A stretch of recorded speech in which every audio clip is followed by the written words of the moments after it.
శనార్థి, శివశక్తులందరికీ శనార్థి, చిన్నలకు పెద్దలందరికీ శనార్థి.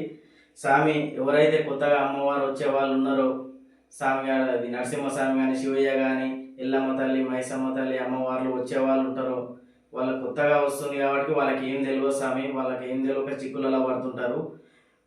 కొత్తగా వచ్చే వాళ్ళకి ఎట్లా ఉంటుంది అంటే మొత్తం కళ్ళకి వెళ్ళి వాటర్ వస్తుంటాయి, ఆవలింపులు వస్తుంటాయి, గూస్ బంప్స్ వచ్చినట్టు, ఎవరైనా డప్పులు కొట్టినప్పుడు గూస్ బంప్స్ వస్తుంటాయి. మొత్తం అమ్మవారు ఇంటి పైకి వచ్చినట్టు, ఊతున్నట్టు. పక్క వాళ్ళకి చెప్తే వాళ్ళు అర్థం చేసుకోరు స్వామి, వాళ్ళు తిట్టుకుంటారు.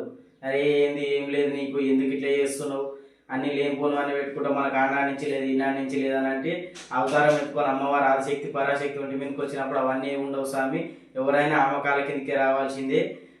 కాబట్టి అందరూ మంచిగా చూసుకొని అమ్మవారు వచ్చేది పసిగట్టుకొని ముందే మంచిగా చేయించుకొని, అమ్మవారు ఎప్పుడైతే అట్లా ఒంటి మీదకి వచ్చి ఇబ్బంది పెడుతుంటుందో, కొత్తగా వచ్చే వాళ్ళకి ఇబ్బంది ఎందుకు ఉంటుంది అంటే, అమ్మవారు కోపంతో విగ్రహ రూపంతో నీ ఒంటిపైకి వస్తుంది కాబట్టి అమ్మవారిని శాంతి చేయాలి. కాబట్టి ఆమెకు కళ్యాణం కానీ పట్నాలు కానీ వేసి అమ్మవారిని మతంగా కొలుచుకొని అమ్మవారిని ఇబ్బంది లేకుండా మన ఇంట్లో దైవంగా కొలుసుకుంటే అమ్మవారు శాంతిస్తుంది, మనకు చల్లగా చూసుకుంటుంది, బరకతిస్తుంది. ఏమి ఇబ్బందులు లేకుండా అమ్మవారు చూసుకుంటుంది.